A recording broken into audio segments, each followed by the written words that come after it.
Avant de démarrer cette vidéo, n'oubliez pas de me soutenir en likant ou vous abonnant, tout en laissant votre avis en commentaire. Et ce qui est très important, c'est de regarder la vidéo entièrement afin de m'aider sur mon référencement par rapport à YouTube. Pour vous, ce n'est peut-être pas grand chose, mais ça pourrait récompenser mon travail effectué afin de vous satisfaire sur différentes vidéos que je peux vous proposer. Par ailleurs, si vous souhaitez avoir encore plus d'informations sur vos œuvres préférées, un manga, un animé comme Dragon Ball, Boruto ou encore même SNK, n'hésitez pas à rejoindre mon serveur Discord Manga News. Vous pourrez trouver tout type d'informations qui pourraient vous intéresser. Sur ce, je vous souhaite une excellente vidéo. Salut les KT, on se retrouve pour parler de l'épisode 26 de SNK. Était-ce un bon épisode? On voit ça maintenant dans la review.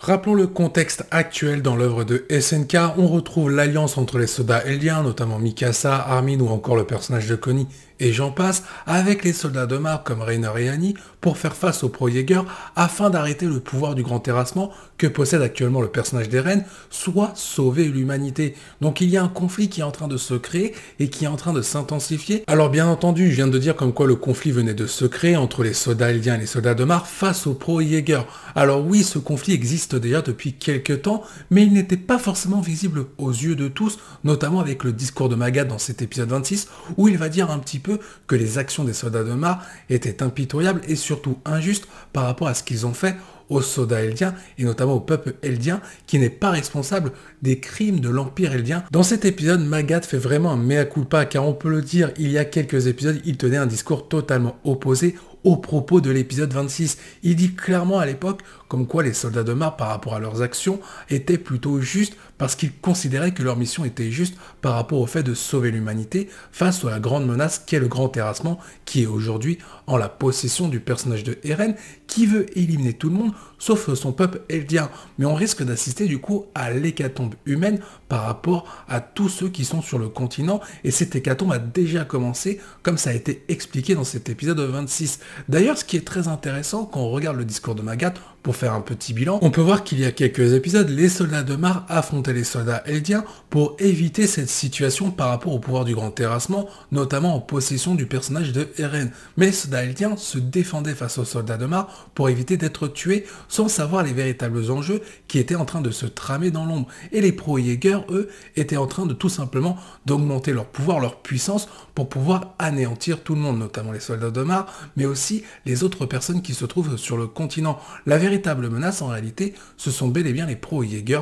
par rapport au pouvoir du grand terrassement. Et là, on va rentrer dans un thème plutôt sensible, un petit peu d'histoire. Il est vrai que le conflit qui nous est présenté dans l'œuvre de SNK pour l'animé à ce moment-là rappelle le conflit de la Seconde Guerre mondiale entre 1939 et 1945. L'Allemagne nazie pourrait être représentée par les Pro-Jaeger dans l'œuvre de SNK et les pays qui tentent de se défendre, les soldats eldiens ainsi que les soldats de Mars. D'ailleurs, il y a une youtubeuse qui expose ce sujet de façon détaillée et vraiment très claire pour faire un parallèle entre l'œuvre de SNK. Je vous invite à aller la soutenir, Léa Bazar, le lien sera dans la description. Mais pour l'heure, revenons à ce que nous propose l'épisode 26 et on peut voir que l'alliance soldats de Mars et soldats eldiens vont devoir faire face aux Pro-Jaeger qui détiennent un port, mais surtout qui détiennent un hydravion qui pourrait permettre à l'alliance de se rendre sur le continent pour protéger ses habitants et les innocents face aux titans qui ont été lancés par le personnage de Eren suite au pouvoir du grand terrassement. Mais on peut voir que la tâche est difficile pour accéder à ce port par rapport à la vision qui va s'opposer entre cette alliance mais aussi les Pro-Jaeger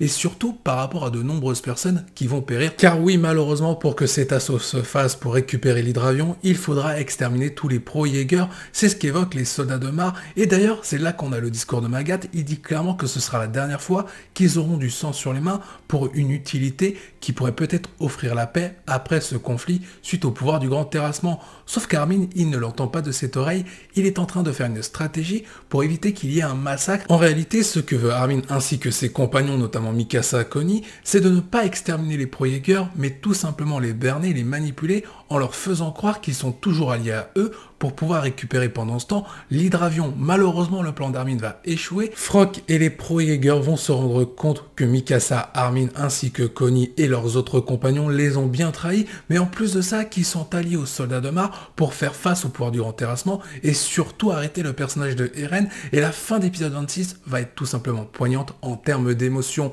On peut voir Armin, Connie en train d'abattre leurs anciens alliés qui sont maintenant du côté des Pro-Jaeger. D'ailleurs, le cri de Connie en fin d'épisode marque réellement l'impact de ces différentes émotions et surtout la tristesse et la souffrance à réaliser ces différents actes pour atteindre leur objectif qui est d'arrêter Eren. On peut voir qu'ils sont amis avec certains Pro-Jaeger, mais que malheureusement, par rapport à leur vision qui s'oppose, ils vont devoir les tuer. Ce qui est assez symbolique dans cet épisode, si on regarde bien le scénario, on peut voir que les soldats eldiens, notamment Armin et Connie, sont dans la même position que les soldats de Mar lorsqu'ils étaient en train de s'en prendre aux soldats eldiens il y a quelques épisodes. Et dans ce même épisode, on a les soldats de Mar qui sont en train de renier et surtout de regretter leurs actions, leurs violences qu'ils ont faites envers les soldats eldiens. Et cette fois-ci, ce sont les soldats eldiens qui sont à leur place par rapport aux Pro-Jaeger.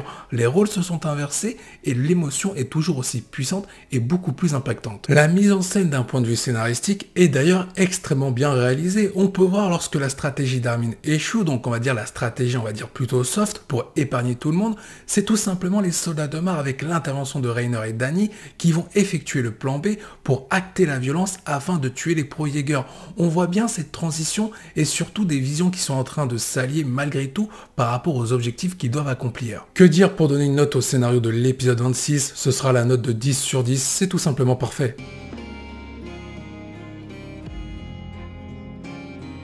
Parlons de l'animation globale de cet épisode et on peut voir qu'il y a deux animations utilisées dans la première partie de l'épisode, une animation de narration, et dans la deuxième partie de l'épisode, une animation dynamique, notamment pour montrer l'action qui va s'accélérer par rapport au plan d'Armin qui va échouer et qui va donner lieu à un véritable bain de sang lorsque les Pro-Jaeger vont mourir. Mais d'abord, dans ces premières parties d'épisode, ce que j'ai beaucoup aimé, c'est qu'on montre quand même la cruauté des Pro-Jaeger avec notamment les différents bains de sang. Et c'est aussi ce point fort de l'épisode au niveau de l'animation, de la mise en scène grâce au scénario, c'est qu'on peut voir qu'il y a des regrets du côté des soldats eldiens, des soldats de Mar, à tuer tous les Pro-Jaeger. Sauf qu'on peut voir que de l'autre côté, les Pro-Jaeger, eux, ils n'hésitent pas à tuer chaque personne qui se mette devant leur chemin. Donc on peut voir vraiment deux visions opposées et surtout très extrêmes, notamment un côté qui se veut pacifiste mais qui ne pourra pas s'y résoudre, et l'autre côté, les Pro-Jaeger, on peut voir qu'ils veulent assouvir leur domination et que ça ne leur pose pas de problème d'exécuter leurs propres amis s'ils ne sont pas alliés avec eux.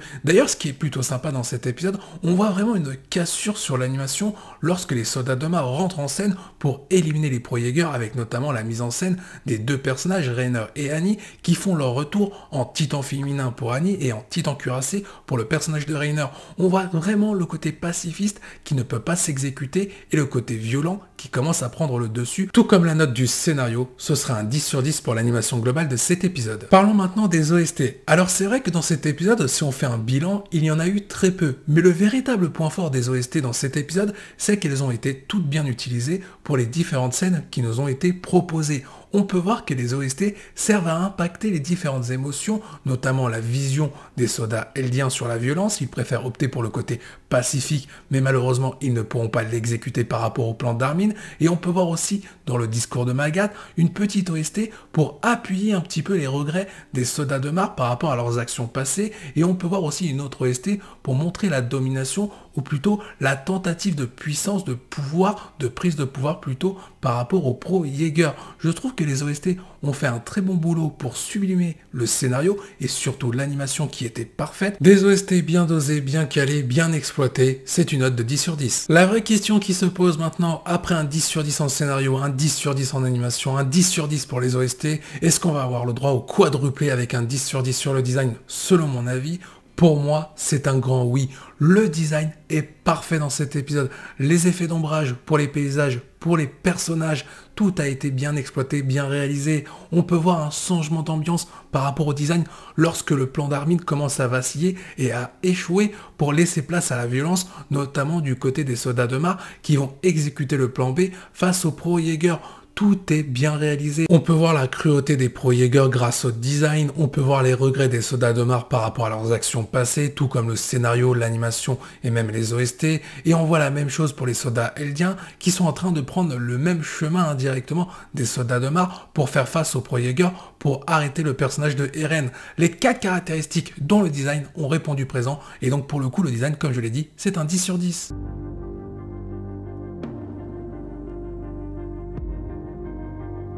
Je vous remercie d'avoir suivi cette review, je vous dis à la prochaine, portez-vous bien et n'oubliez pas que la volonté du KT soit avec vous.